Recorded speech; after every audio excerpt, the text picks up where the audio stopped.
A Class 12 containment field pulsed blue against the galley's prep counter. At its exact geometric center sat a ceramic bowl of steaming, reddish-brown sludge. It smelled warmly of wood smoke and crushed soil. 3 engineering staff lay outside the perimeter, writhing. Their optical sensors leaked clear lubricating fluid. Core temperatures spiked toward critical failure. Involuntary muscular contractions seized their limbs. We initiated emergency thermal regulation. Vests injected synthetic coolant directly into their primary vascular nodes just to stabilize their failing organs. The engineers thrashed against the deck plating, clutching their throats. My hazard team breached the mess hall with neural suppressors drawn. We expected a ruptured coolant pipe. We expected sabotage. Declan Harth stood 2 meters from the quarantine zone. The human culinary exchange officer dragged a damp cloth across a stainless steel cutting board in slow, rhythmic circles. He tracked our tactical entry with detached interest. "So," the human asked, "the chili's a hit?" His personnel file listed his previous Earth occupation as a butcher. I did not fully comprehend the physical parameters of that title. I only knew 3 Zaluri crew members were exhibiting acute esophageal trauma, and the perpetrator was calmly sanitizing his workstation. I must state, for the permanent archive, that what follows contains no exaggeration. I genuinely wish the substance we secured that cycle had simply been an industrial chemical weapon. Junior Medic Vess deployed the portable atmospheric scanners. Her digits trembled over the interface keys. I monitored her optical telemetry from my command screen. No trace of synthetic corrosives. No radiological signatures. Organic. Vess transmitted across our secured channel.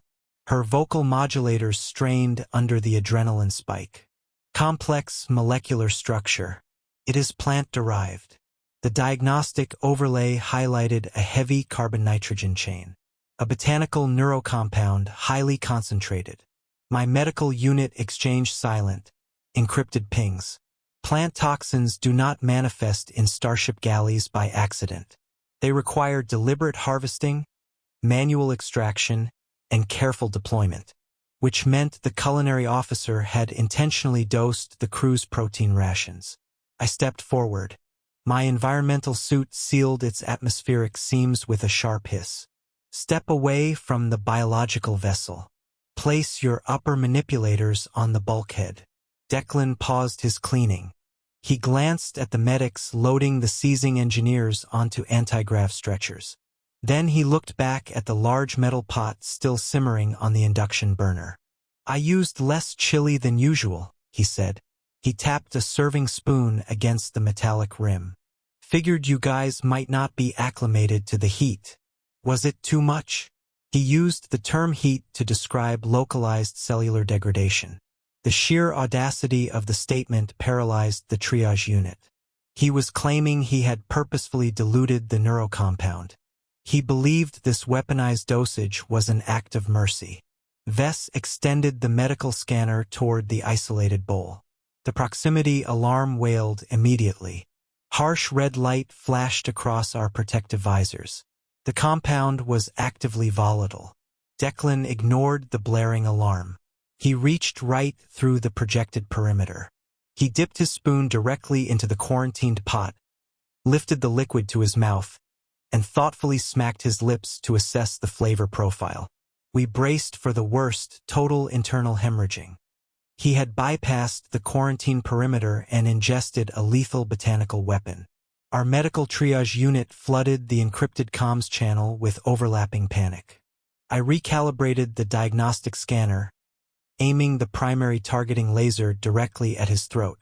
We needed to map the necrotic spread before initiating emergency surgical extraction. Declan swallowed the volatile compound. He did not scream, he simply exhaled. He picked up a white paper napkin, carefully wiped a stray drop of liquid from his lower lip, and nodded. "Needs more cumin," he muttered. The diagnostic matrix updated.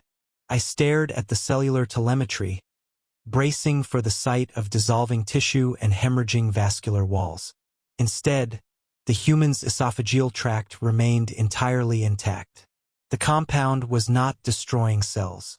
It was binding to specific nerve receptors, pathways Zaluri biology completely lacked, and flooding his cerebral cortex with artificial distress signals. The chemical was lying to his nervous system.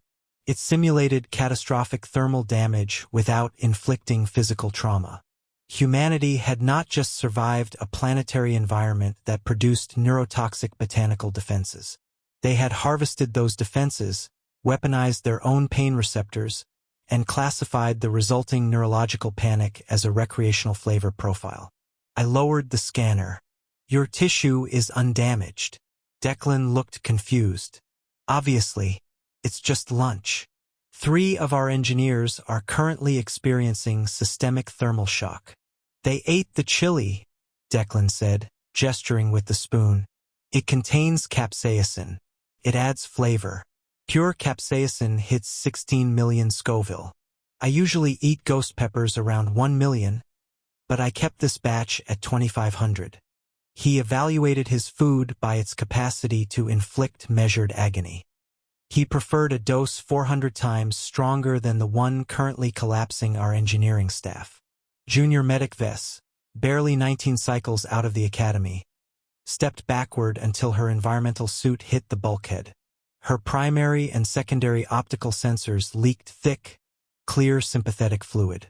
Her digits trembled so violently her datapad clattered onto the metal deck. She was staring at a creature that ate simulated immolation for comfort. The mess hall lockdown lifted at hour 6. Declan Harth returned to slicing protein blocks. A transparent polycarbonate containment vessel now sits on my desk. Inside rests the single ceramic bowl of reddish-brown liquid. Condensation drips down the inner glass, pooling around the sealed base. The automated environmental filter hums in the quiet room. A newly printed placard faces the door, a bright red geometric hazard triangle. The dark liquid inside shifts slightly as the ship accelerates.